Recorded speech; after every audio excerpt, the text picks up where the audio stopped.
सुधीर ने आवाज लगाई। अहू, टिकट बुक हो गया है, आज रात 11 बजे की फ्लाइट है। उसने टिकट अहाना को पकड़ा दिए।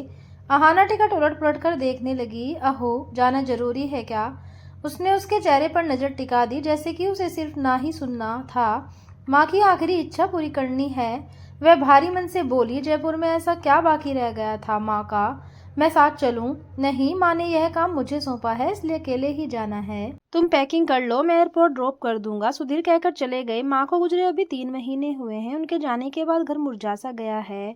माँ क्या गई, घर की रंगत ही चली गई। माँ भले ही कम बोलती थी, अगर मैं घर की रौनक थी। सुधीर ऑफिस में देर रात तक काम करते हैं। मैं थककर ऑफिस से घर लौटती तो माँ चाय की प्याली के साथ मिलती, मेरे हालचाल पूछती, हम साथ साथ खाना बनाते, बातें करते। कभी लगा ही नहीं कि वे मेरी माँ नहीं सास है। इतना लाड़ चाव तो खुद मेरी माँ ने भी नहीं किया था। अक्सर मेरी मम्मी माँ को डांटा करती थी, अपनी जरूरत से ज्यादा प्यार करके मेरी बेटी को बिगाड़ दिया है। मुझे गले लगाते हुए माँ बोलती, आपकी बेटी तब तक थी जब तक आपके घर में थी, अब तो मेरी बेटी है और बड़ी प्यारी है। अपनी खुशनसीबी पर गुमान हो आता मुझे। एक बार सुधीर ने बताया था, जब उन्होंने पहली बार मेरा जिक्र घर में किया था, पापा ने बिना सोचे समझे मेरी पसंद को सिरे से नकारा था। माँ की बदौलत ही पापा तुमसे मिलने को राजी हुए। फिर क्या हुआ सुधीर? पापा मुझसे मिलकर खुश हुए ना? अरे नहीं, तुम्हारे दबे रंग के कारण पापा ने मना कर दिया था। तब माँ ने पापा को समझाया, रंग रूप स्वभाव खानदान से ऊपर सबसे बड़ी बात है कि मेरा बेटा उसके प्रेम में है और मेरे बेटे से प्यार करती है। बहुत ख्याल रखेगी, हाँ ख्याल रखेगी, 2 दिन बाद उतर जाएगा ये प्यार का भूत। पापा ने कहा, मेरी कभी खत्म नहीं होता। यह तो एक ऐसा संग है जो दिन ब दिन गाढ़ा होता है। प्यार ईश्वर का दूसरा रूप है। एक बार जो उसके रंग में रंग गया, उसे किसी और की जरूरत नहीं होती। माँ पापा से बार बार तर्क वितर्क करती रही, उन्हें तब तक मनाती रही जब तक उन्होंने शादी के लिए हाँ नहीं बोल दिया। पहली बार ससुराल में जब कदम रखा, तब माँ ने मुझे मुंह दिखाई में अपनी दोस्ती गिफ्ट की। हम दोनों सास बहू नहीं, दो सहेलियां बनकर रहेंगे। यह एक अनोखी मुंह दिखाई थी। कभी इस बात की कल्पना भी नहीं की थी कि मेरी सबसे अच्छी सहेली मेरी सास होगी। एक दिन अचानक पापा हम सबको छोड़कर चले गए। माँ अपने खोल में सिमट कर रह गई थी। बहुत दिनों तक वे चुप सी रही, फिर धीरे धीरे जिंदगी में लौटने लगी, मगर पूरी तरह नहीं लौट पाई। वे अक्सर पापा के साथ बिताए पलों को याद करती। माँ ने मुझे अपने जीवन के हर छोटे बड़े अनुभव का राजदार बनाया था। गुड्डे गुड़ियों के खेल से लेकर मेरी शादी तक के तमाम किस्से माँ खूब सुनाती थी। मुझे गुमान था कि मैं माँ के मन के सबसे करीब हूँ, उनके बेटे से भी ज्यादा। यदि माँ अपने आखिरी दिनों में मुझे यह ना कहती, अहाना अनारगढ़ जाकर उसकी सलामती का दिया जरूर जलाना। जयपुर में मेरे बचपन की सहेली इमरती रहती है, वह तुझे ले जाएगी, जाना जरूर, वह मेरा पहला प्यार था। माँ की सांसें जवाब दे गई और मेरे लिए कसमकस छोड़ गई। माँ, यह आपके जीवन का कौन सा अदृश्य हिस्सा था जिससे आप मुझे आखिरी क्षणों में मिलवाना चाहती थी? आप मुझे किस आजमाइश में डाल गई हैं? किस किस्से को आपने कभी अपने दूर से बाहर नहीं आने दिया? उसे आप अपने साथ ही क्यों नहीं ले गई? माँ, सुधीर आपसे बहुत नाराज है। कितना फक्र था उन्हें आप पर। वे आपको ईश्वर का दर्जा देते थे और अब न जाने कितनी शिकायतें हैं आपसे। वे आपको फरेबी कहते हैं। आपने पापा के साथ धोखा किया। मेरा मन नहीं मानता कि आपकी जिंदगी में पापा के अलावा कोई और पुरुष था। मैंने देखा था, आप पापा की हर छोटी छोटी जरूरत का ध्यान रखती थी। कभी किसी बात पर आपने बहस भी की हो, ऐसा मुझे याद नहीं पड़ता। पापा भी तो आपकी हर बात को तवज्जो देते थे। आप दोनों मेड फॉर ईच अदर थे। आप दोनों की केमिस्ट्री देखते ही बनती थी। आप दोनों के दाम्पत्य जीवन की कोई मिसालें देते थे। आज आप पर खुदगर्जी का आरोप लगा है। माँ, मैं सच जानना चाहती हूँ। और जैसे माँ के तक मेरी मौन आवाज पहुंच गई। उस दिन माँ का कमरा साफ करते हुए मुझे उनकी डायरी मिली। उत्सुकता बस पहला पृष्ठ खोला, लिखा था, आज कुछ कहने का मन है, बस इतना ही लिखा था। बाकी पूरा पृष्ठ कोरा था, बिल्कुल माँ के मौन की तरह। दूसरे पन्ने पर लिखा था, आज भी तुम्हारा इंतजार है। डायरी के हर पन्ने पर इसी तरह छोटी छोटी लाइन लिखी हुई थी, जो कि मेरी जिज्ञासा को और बढ़ा रही थी। यह कैसी कहानी है जिसमें केवल माँ है, दूसरा कोई नहीं? आखिर पन्ने पर लिखा, आज मुसाफिरी खत्म है, मंजिल के निकट में, शायद अस्पताल जाने से पहले माँ को अपनी मृत्यु का आभास हो गया था, तभी तो डायरी में बिना पते का खत छोड़ गई थी माँ। लिखा था, मेरे प्रिय, आज सांझ का तारा कुछ ज्यादा ही चमक रहा है। नहीं, आज तुमसे मिलने तुम्हारे पहलू में आ रही है। अब इंतजार नहीं होता। तुम्हारी साहिबा को बहुत थक गई है। आज दरा से विदा लेने का दिन है। खुश हूँ तुम्हें वहां से देख सकूंगी, जिसे यहाँ से देखना कभी नसीब नहीं हुआ। देखा ना, आज आसमान कितना साफ है, जैसे मेरी राह तक रहा हो। आज रुत बड़ी सुहावनी है। आज बंधन से मुक्त होने का दिन है। आखिरी बार इस कमरे को निहार लेना चाहती हूँ। तुम्हारी होने के लिए अपना सब कुछ यहीं छोड़कर एक कोरा मन लेकर आ रही हूँ। अलविदा, तुम्हारी अपनी वसुंधरा। नीचे लिखा था, अनारगढ़, मुझे माफ कर देना, इस बार आने में असमर्थ रही। मेरी सांसों ने मेरा साथ छोड़ दिया। मेरी साहिबा की सलामती अब तेरे हाथ में है। पर मैं निशब्द हो गई। इतना गहरा और निश्चल प्रेम। माँ, आप अव्यक्त कैसे रही? माँ, आपकी बातें समझ से बाहर है। मैं जिस माँ को जानती थी, उस माँ से अलग आपका यह कौन सा रूप है? माँ, मैं आपके अतीत में दफन इस राज का हिस्सा बनना चाहती हूँ। नैतिक अनैतिकता के परे जाकर मुझे का प्रेम किसी अजनबी पक्षी की तरह लग रहा है, जो कुछ देर आपकी मुंडेर पर ठहरा होगा, फिर मुड़ गया। माँ, आपने इस प्रेम को सहेज कर कैसे रखा? माँ, आपके जाने के बाद मेरी दुनिया बहुत उदास हो गई है। आपकी बेहद याद आती है। वीरान सा घर, उदास सा सोफा, मायूस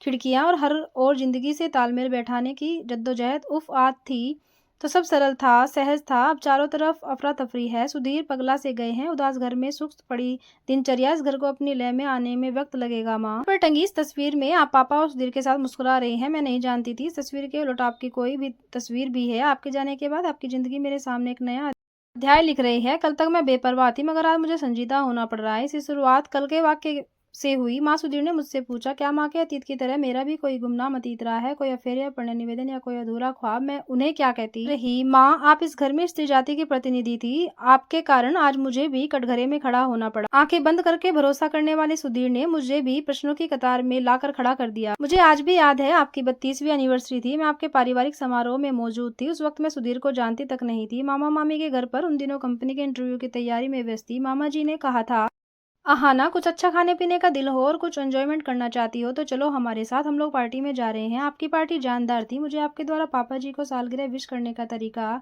अच्छा लगा था। 32 बार का साथ मुबारक। साथ ही मुझे 32 वर्ष हरा भरा रखने के लिए 32 बार शुक्रिया। नेहर से विदाई के समय आपने बाबूजी से किया था वादा, इसे हमेशा खुश रखूंगा। इस वादे को निभाने का धन्यवाद। धन्यवाद इसलिए भी कि मेरे अंदर बहुत अबूझ भावनाओं का सदा संभाला। आपके बोलने के अंदाज और आपके दिल का स्वभाव की मैं कायल हो गई। पापा जी के कहकसों के पूरा वातावरण गूंजित हो उठा। कितने मिलनसार हैं आप दोनों, कच्चे पक्के रिश्तों का बखूबी सहज कर रखने वाले, एक दूसरे पर बेहिंता मोहब्बत लुटाने वाले इंसान से भला कोई कैसे दूर रह सकता है। घर आकर मैं खुद की भी नहीं रही। मेरी आंखों के सामने आप दोनों के चेहरे नजर आ रहे थे। मैंने मामा जी से कहा था कि अंकल आंटी की तरह यदि सास ससुर मिले तो मुझे शादी करने से कभी डर नहीं लगेगा। मामा जी मुस्कुरा दिए थे। माँ, आज आपकी जिंदगी की कहानी विद्रोह कर रही है। आज आपकी तलाशी ली जा रही है, सबूत ढूंढे जा रहे हैं। माँ, यह एक ऐसा केस है जो आपके जाने के बाद दर्ज हुआ है। अब हर खुशी में मिलावट नजर आ रही है। धूप का रंग स्लेटी को हर दहलीज का मिटमेला कर रहा है। अब सागर, मुझे लगता है ये सब आपके गुनाह में बराबर के भागीदार है। माँ, जब हम दो नावों में एक साथ सफर नहीं कर सकते तो आपने कैसे किया? उस दिन मामा जी के मुस्कुराने की वजह समझ नहीं आई थी, लेकिन एक दोपहर आपका आना मुझे अचंभित कर दिया। उस दिन आपने मुझसे कहा था, वैसे तो मेरे बेटे ने तुम्हें जीवन संगनी बनाने की ख्वाहिश बता दी है। तुम्हारी आंखों में कोई और शख्सियत हो जिसे तुम पाना चाहती हो। यदि कुछ नहीं है तो अपनी मर्जी अनुसार मेरे बेटे के नाम की अंगूठी पहन सकती हो। माँ, आपने मुझे जिस तरह प्रपोज किया कि मैंने ना नहीं कर सकी, वैसे भी इस पार्टी के बाद मैं आप सबकी मुरीद हो गई थी। आपके संस्कारों के साथ पला बड़ा आपका बेटा भी बिल्कुल आपके जैसा ही था। कभी कभी मैं ईश्वर से पूछना चाहती हूँ कि क्या मैंने कभी इससे ज्यादा मांगा था। शादी करके जब मैं इस घर में आई, आपने अपनी मुंह दिखाई में मुझे अपनी सखी बनाकर दोस्ती गिफ्ट कर दी थी। माँ, यह अनोखा मुंह दिखाई उपहार था। आपसे बातें करके कभी लगा ही नहीं कि आपकी और मेरी उम्र में एक अरसे का फासला है। आपको प्रेम बांटना आता था और आपने बांटा भी। हाँ, पापा सुबह 5 बजे उठकर पार्क में टहलने जाते, यह उनका रोजाना का नियम था। वर्ष के 30 दिन यह दिनचर्या तब टल जाती थी जब आप 15 दिन के लिए जयपुर जाती थी और पापा भी 15 दिन अपनी किसी यात्रा पर जाते थे। मैंने सुधीर से पूछा था, नाना नानी अब रहे नहीं, रवि मामा जी लंदन शिफ्ट हो गए हैं, फिर माँ जयपुर क्यों जाती है? माँ अपने बचपन की पुरानी यादों को जीने जाती है, वह उनका मायका भी है। सुधीर आगे बोले, माँ कहती है माता पिता भले ही नहीं मगर मायके में उनकी गंध बसी है, उनकी आत्मा विचरती है। आत्मा के सहारे बेटी अपने माता पिता के प्यार के साए को महसूस करती है। माँ भी ना अपनी बातों के आगे किसी को टिकने नहीं देती। मैं सराहना करते हुए बोली, माँ की एक सहेली इमरती भी रहती है, वे अपनी सहेली से हर साल मिलकर आती हैं और बहुत प्रसन्नचित रखती हैं। माँ, आपकी सहेली आपकी राजदार थी, काश मैं भी होती। आप जयपुर क्यों जाती थी? यह बात मैं सुधीर को नहीं समझा पाई। पापा के कपड़े माँ खुद अपने हाथों से धोती थी, कहती थी हाथों से धुले कपड़ों की चमक कभी फीकी नहीं पड़ती। अरे पापा, मेरी बिंदिया की चमक है, मैं उन्हें कैसे फीका पड़ने दूं? पापा पुराने दिनों को याद करके कहते थे कि आज मैं जिस मुकाम पर हूँ उसमें तुम्हारी सासू माँ का यानी नेह का बड़ा हाथ है। मेरे अपने मुझसे मुंह मोड़ गए। उस वक्त मेरे पास कुछ भी नहीं था। तुम्हारी माँ ने बेहद गरीबी में अपना घर बसाया था। उसने कभी शिकायत का मौका नहीं दिया, ना ही कभी शिकायत की। कभी कभी हालात ऐसे हो जाते हैं कि हमें लगता है 2 दिन तक खाने को कुछ भी नसीब नहीं होता, तब भी ने उफ तक नहीं कहा। वह हमेशा मुझसे कहती थी कि सब दिन होते हैं ना एक समान, अपने दिन भी फिरेंगे, ईश्वर पर भरोसा रखे। अमीर घर में पली बड़ी लाडली संतान थी। पापा उस दिन बता रहे थे कि जीवन के सबसे खराब दिनों में तंग आकर उन्होंने एक दिन स्वयं को कमरे में कैद कर लिया था। नेहा पता नहीं कब तक दरवाजे के पास बैठी रही। वह बैठी रहती, यदि शाम को मैं दरवाजा नहीं खोलता, वह मेरे लिए प्रार्थना कर रही थी। उस दिन मेरी आंखों में उसके लिए प्यार और सम्मान बढ़ गया था। मैंने उस दिन उसके वादा किया था, मैं तुम्हें सदा खुश रखूंगा। जानता था वह ख्वाहिश अधूरी है, मगर उस दिन मैंने अपने लिए गलतफहमी पाल ली। इसी गलतफहमी के चलते मैंने उन दोनों से निजात पाई। अमीरी मेरे पास रेंगती हुई आई, जब जब मुझे न्याय की जरूरत पड़ी तब तब उसने मेरा साथ बखूबी निभाया, मुझे एक पल के लिए भी असहाय नहीं किया। वह मेरे साथ नाखुश है। माँ पापा की बात से मैं सहमत हूँ। आपके दिव्यमान चेहरे पर हमेशा ही मुस्कान बनी रहती थी। आप हर परिस्थिति में ढल जाती थी या अपने अनुकूल बना लेती थी। जो भी आपसे मिलता आपका हो जाता। आपके मिलनसार स्वभाव के कारण आपसे कोई न कोई मिलने घर पर आता रहता। आपकी कितनी सारी सहेलियां थी और फिर पापा के मिलने जुलने वाले। आप कभी मेहमानों की आवाभगत करते समय थकती नहीं थी। कितनी मनुहार से सबको खाना खिलाती थी। सुधीर के लिए आप परफेक्ट मॉम थी। आज वे आपको नापसंद करने लगे हैं। एक अदृश्य सच के सामने आने से बेटा माँ से घृणा कर बैठा। क्या पापा भी इसी तरह रिएक्ट करते? आप कहती थी कि पुरुष मासूम बच्चे की तरह जिससे समझाने के लिए धैर्य की जरूरत होती है। माँ, मुझ में आप जितना धैर्य नहीं है। मुझे सुधीर के प्रति डर लगने लगा है। ठीक रात 11 बजे फ्लाइट लैंड कर गई। एयरपोर्ट पर सुधीर ने एक बार फिर से मुझे रोकने की नाकाम कोशिश की। वे नहीं चाहते कि माँ की आखिरी इच्छा पूरी करूं। उनकी पुरुषवादी मानसिकता आपको दोषी ठहरा रही है। माँ, मैं आपसे पूछना चाहती हूँ कि आपने सुधीर को यह क्यों नहीं समझा है कि एक स्त्री भी प्यार कर सकती है, कि अपनी चाहत होती है। यह तो स्त्री मन की महानता है जो 7 फेरों के बंधन को स्वीकृत करके और उसे शिद्दत से निभाते हुए अपने अतीत को मिट्टी में दफन कर देती है। बेसब्री से आपके उस रूप को देखना चाहती हूँ जिसमें सतरंगी वानी ख्वाब थे। थोड़ी देर में जयपुर आने वाला है। सच कहूं माँ, मेरी घबराहट बढ़ती जा रही है। मेरी रूप कांप रही है। जाने क्या सामने आने वाला है। हो सकता है मुझे यहाँ से लौटते समय कोई अफसोस रह जाए। अब आपने अपनी छवि को धूमिल कर दिया। दिया मकड़ी के जालों सा उलझा माँ का प्रेम, जिसे केवल माँ जानती थी, जानते थे उनके विशेष अपने, जिसका जिक्र माँ ने ठीक मृत्यु से पहले आखिरी क्षण में किया। रिमझिम बरसती बूंदों से आच्छादित गुलाबी शहर में मेरा स्वागत किया। नानी के घर में माँ की पुरानी सहायिका ने मेरे लिए कमरा साफ कर दिया। आप इमरती हैं। माँ ने इस नाम का जिक्र अंतिम समय में किया था। नहीं, मैं सरस्वती हूँ। इमरती तुम्हारी माँ की सबसे पक्की सहेली है। मालवीय नगर के फ्लाईओवर के नीचे कबूतरों को जमघट लगता है। वहीं पर वह दाना चुग्गा लेकर बैठती है। आप मुझे उनका पता दे देंगे? उन्होंने हाँ में गर्दन हिलाते हुए कहा। कल सवेरे चली जाना। से उठने का उपक्रम करने लगी। अगर आपको कोई जरूरी काम ना हो तो मुझसे बात कर सकती है। मुझे माँ की जिंदगी के बारे में जानना है। मैंने उन्हें अपना आने का उद्देश्य न जाने क्यों बता दिया। जो राख हो गया उसमें चिंगारी क्या ढूंढनी। मरने वाले के साथ उसकी कहानियां भी मिट जाती हैं। आहाना बहू, लेकिन उनके निशान रह जाते हैं। आंटी, माँ ने मुझे अधूरा काम पूरा करने का दायित्व सौंपा है। वह भी जिद की पक्की निकली। अजनबी राहों को देरे कंधारों में सारी उम्र भटकती रही। वह दौर इसकी गलियों में विचरने वाला नहीं था, मगर इसे न जाने कैसे रोग लग गया। कौन था आंटी वह? आपने उसे कभी देखा? पता नहीं, मैंने उसे कभी नहीं देखा। मैं तो नेह की शादी पर ही इस घर में आई थी। नेह को सबने भरपूर प्यार दिया, कोई कमी नहीं थी। 18 बरस की रूपवंती कन्या थी। 10वीं जमात में पढ़ रही थी। एक दिन बड़े साहब ने अपने मिलने वाले किसी परिचित के बेटे से नेह का रिश्ता पक्का कर दिया। जब नेह को पता चला वह खूब रोई, गिड़गिड़ाई, यहाँ तक कि शादी से इनकार भी किया। सब बेईमानी था। मैं आंटी को चुपचाप सुन रही थी। फिर क्या हुआ? क्या नाना जी ने माँ की बात मान ली? वह जमाना वादों और कस्मों की लाज रखने का था। स्त्रियों की इच्छा और क्या अनिच्छा, सब बेकार की बातें थी। बड़े साहब अपनी बेटी के मुंह को दरकिनार कर अपनी बेटी के साथ फेरे करवाने में जुट गए। आखिरकार रोती नई बिटिया को ससुराल जाना पड़ा। एक बार जब शादी हो गई तो नई बिटिया ने उसे पूरे मन से निभाया। अपने परिवार को पहली प्राथमिकता दी। 2 साल में एक बार मायके की दहलीज पर आकर उसकी सलामती के लिए दिया जरूर जलाती। इमरती और नई की दोस्ती बेमिसाल थी। दोनों एक रूह दो जिस्म थी। माँ के बारे में कुछ और बताइए आंटी। कैसा था उनका बचपन की गतिविधियां? मेरे माता पिता की इकलौती बेटी और बड़े भाई की लाडली बहन। पिता राज दरबार में ऊंचे ओहदे पर आसीन। समाज में रुतबा, नाम, इज्जत और पैसा बेशुमार। जिस चीज पर दिल आ जाता वह चीज नेह की हो जाती। समय रहते नेह की माँ ने नेह को घर कार्य में दक्ष कर दिया। वैसे तो समय लड़कियों की शिक्षा का कोई महत्व नहीं था, मगर बड़े साहब ने नेह को पढ़ाने में कोताही नहीं बरती। गाहे बगाए कब काम आ जाए। माँ का जीवन बड़ा ही दिलचस्प था। अरे माँ, मुझे अभी याद आया, मुझे कल इमरती से मिलने जाना है। माँ के पहले प्रेम से अभिवादन करना है। हृदय में प्रेम संगति के स्वर को गुनगुनाए थे। उनकी गूंज सुनने का समय आ गया। रात बहुत हो गई है। जाओ बहुरानी, सो जाओ। अगले दिन मैं मालवीय नगर फ्लाईओवर के नीचे खड़ी थी। गुलाबी ओढ़नी में नए निस्तिर काया पर कट्टों से छोटी छोटी प्लेट में बाजरा, मक्का कुछ लोग खरीद कर कबूतरों को खिला रहे थे और कुछ सेल्फी ले रहे थे। प्रणाम मौसी, मैंने हाथ जोड़कर उनका अभिवादन किया। वह मिचमिचाती आंखों से मुझे देख कर बोली, कितने का चुग्गा चाहिए? चुग्गा नहीं चाहिए, मुझे माँ ने आपके पास भेजा। महाना बहू हो? उन्होंने आंखें मलते हुए पूछा। मैंने हाँ में सिर हिला दिया। उनकी आंखें पानी पानी हो गई। उन्होंने मुझे अपने अंग में भर लिया और देर तक सुबकती रही और ऊपर आसमान की ओर देखकर बोली, बड़ी जल्दी थी तुझे जाने की नहीं? अपनी जज्बातों की पोटली और अपने साथ ले जाती। यहाँ तो तेरे अपने आहत होंगे। कोई आहत नहीं होगा मौसी, मैं माँ की अंतिम इच्छा पूरी करने आई हूँ। आपके पास अनारगढ़ जाना चाहती हूँ। माँ की मुक्ति के लिए उन्हें तृप्त करना आवश्यक है। तृप्ति वह वहां भी तृप्त नहीं होगी। सारी जिंदगी भटकती रही है। दे तृप्त होना चाहे तो समझ आता है रूह को कैसे तृप्त करे। भावनाओं के रेगिस्तान में भटकता मन आत्मस्पर्श से शांत होता है। उसके मन की प्यास वही बुझा सकता है जिसके लिए वह अनारगढ़ जाती थी। वहां सिर्फ एक अनछुई अनुभूति थी। कौन था वह? यह मेरा प्रश्न था जो मैंने ना जाने कितने लोगों से पूछा था। मौसी पुराने दिनों में लौट गई थी। कहने को कोई नहीं था मगर एक धुंधली आकृति ने के मन मंदिर में ऐसी विराजित की, मरते दम तक उससे आजाद नहीं हो पाई। एक जोड़ी आंखों द्वारा किसी को याद करना एक खूबसूरत सी बात लगती थी। ने को लगता कि प्रेम कहानियां हकीकत के बयानी होती हैं। वह इस झूठ से बाहर नहीं आना चाहती थी। हम दोनों की राजदार डूबी हुई सांझी थी जिसमें हम अपने सुख दुख कहते थे, अपने देखते थे, ख्वाब सजाते थे। 16 की उम्र रूहानी बातों की थी। या जो तुम स्मृतियों को कुरेदने यहाँ आई हो वह अंत में दबती गूंजती आवाज थी। ने मैं वापस आऊंगा।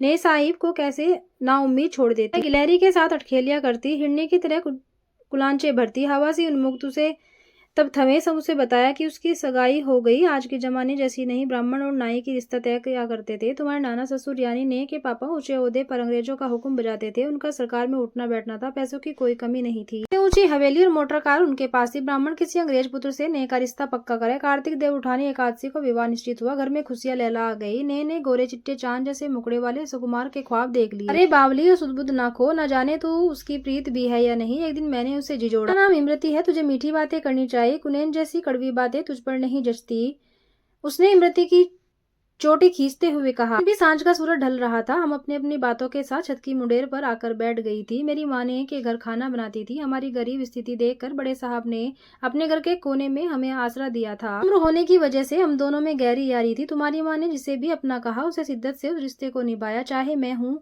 जब भी जयपुर आती थी अपने परिवार के बारे में ढेर सारी बातें करती थी, विशेषकर तुम्हारे बारे में। तुम उसके कलेजे का टुकड़ा थी। कहती थी आना के रूप में बेटी दी है ईश्वर ने।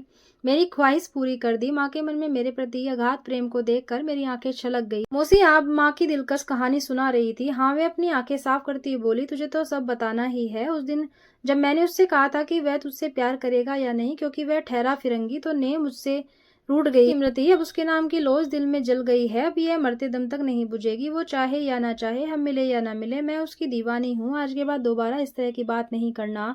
वह मुंह फुलाकर वहां से उठ गई। अगले 2 दिन तक उसने बात नहीं की। उसके इसका अंदाजा तब हुआ जब उसने 2 दिन तक अन्न जल ग्रहण नहीं किया। नीलवर्ण आकाश पर तैरते सफेद रुए के बादल और मंद हवा के झोंकों ने उसके प्यार की अहमियत बता दी। उसके दिल का हाल भला मैं कैसे ना समझती। मैं उसकी अतरंग सखी जो थी। उस शाम मैंने उसके कमरे का द्वार खटखटाया। उसने कहा, फिर नहीं कहना वह मुझसे मोहब्बत नहीं करेगा। उस रब ने कुछ सोचकर ही मेरा नाम उसके नाम के साथ जोड़ा होगा। जो नाता ईश्वर ने जोड़ा है इस पर इनकार कैसा। समझ गई तेरे इसके तराने को। चल इस प्रीत को अमर कर देते हैं। मतलब आश्चर्यचकित आंखों से जिज्ञासा तैर गई थी नारगढ़ की फिजाओं में। वहां जाने की इजाजत कौन देगा? पूछ लिया है मैंने तुम्हारे माई से, और अकेले नहीं जाएंगे। इस गांव की सब लड़कियां जा रही हैं नारगढ़। सब दरवाजे पर प्रतीक्षारत हैं। आज हम सब मिलकर मन्नत मांगेगी तुम्हारे लिए। उस रात अनारगढ़ के उस छोटे से मंदिर में सब सहेलियां जमा थी। वह मंदिर दियो और साद की उम्मीदों से जगमगा उठा था। उस दिन हवाओं ने प्राण गीत गाए थे। आज भी उस दौर की सहेलियों के दिल में आषाढ़ की वह रात बसी होगी जब उल्फत के नगमे गूंजे थे। प्रार्थनाओं के रूमानियत उतर आई है।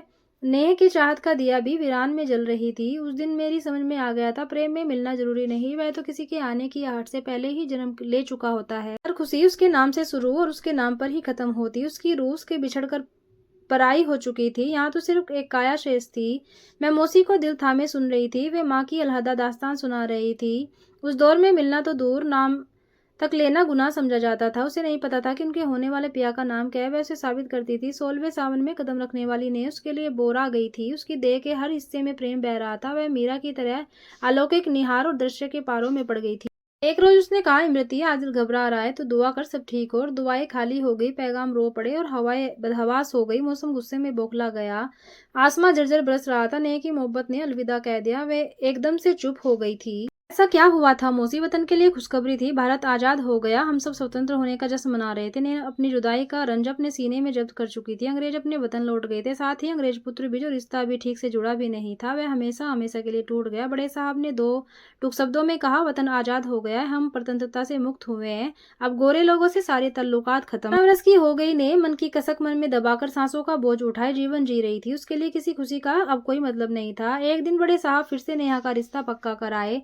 किसी अंग्रेज संपत्ति का तक पुत्र था जिसे वे यहाँ अनाथ छोड़ गए थे। लड़का पढ़ा लिखा है, अभी कहीं लिखा पढ़ी का काम करता है, थोड़े दिन में खुद का काम कर लेगा। नेह से कहा गया कि पिता की बात का मान रख लेना, उन्हें शर्मसार नहीं करना बिटिया। विवाह के दिन नेह ने मुझसे कहा था, फेरों का मतलब यह कदापि नहीं है कि वह मेरे दिल से जा चुका है। मैं वैवाहिक रिश्ता पूरी ईमानदारी से निभाऊंगी, मगर मेरे दिल से उसे निकालना मेरे बस में नहीं है। मैंने उसे चाहा है, वह मेरी रूह में बसा है। हर साल उसकी सलामती के लिए नारगढ़ में दिया जलाने जरूर जाऊंगी, और उसका यह क्रम उसकी सांसों के चलने तक टूटा नहीं। दुनिया से जाने से पहले ही उसने तुम्हें यह काम सौंप दिया। क्या नेहू बहुरानी को काम पर लगा दिया? वाकई में अद्भुत इंसान थे। असफल होने पर परिस्त्री के पास चले जाते हैं या मधुशाला में ठहर जाते हैं। स्त्री अपने प्रेम को दिल के गुल्लक में सजाकर हमेशा के लिए बंद कर देती है। मौसिया नारगढ़ कब जाना है? आज ही चलते हैं बहू, आज पूर्णमासी है, आज चांद पूरे सबाब पर होगा। पूर्णमासी पर मंदिर में प्रणय गीत गाए जाते हैं। उसकी प्रकृति में सुकून था, हवाओं में गिटार बज रहा था। उसकी पहाड़ियों को पता था कि यहाँ प्रेम की नदी बहती है, वहाँ मौन भी गुनगुना रहा था। छोटे से गर्भगृह में स्थापित राधा कृष्ण की मूर्ति के सामने मैं हाथ जोड़कर खड़ी हो गई। मुझे दिव्य अनुभूति हुई। प्रणय का बिंदु बिंदु मुझे महसूस हो रहा था, और नन्हा सा दीप पथ को अलौकिक कर रहा था। दीप प्रज्वलित किया, तब लगा माँ का ख्वाब मुकम्मल हो गया। दिए के सामने मैंने हाथ जोड़ दिए। माँ, आपकी चाहत अमर रहे। एक्सक्यूज मी, माचिस मिलेगी? मैंने पलटकर देखा। एक उम्रदराज व्यक्ति हाथों में घी का दिया थामे खड़ा था। माचिस नहीं है, आखिर दिया जलाई थी जिसमें मैंने दिया जलाया था। Okay, no problem. वह आगे बढ़ा, हाथ में पकड़े हुए दीपक को नीचे रख दिया। माँ के झोंके के साथ माँ के दिए की लो हड़बड़ाकर उस दिए में जा लगी। दोनों दियों की लो एक और जगमगा उठी। हम दोनों ही हंसप्रभ रह गए। वर्ण तुझे तेरी साहिबा मिल गई, तेरी नेह तुझे मुबारक। वह अजनबी कंधे पर लटके हुए बैग को संभालते हुए आकाश में सफेद रुई जैसे बादलों के किसी को सैल्यूट करने लगा। मैं जड़ रह गई। पर्ण तो पापा का नाम। माँ, पापा आपकी ये कैसी जुस्तजू थी? दोस्तों, ये थी एक प्यार की कहानी। आपको कैसी लगी कमेंट करके जरूर बताना। धन्यवाद।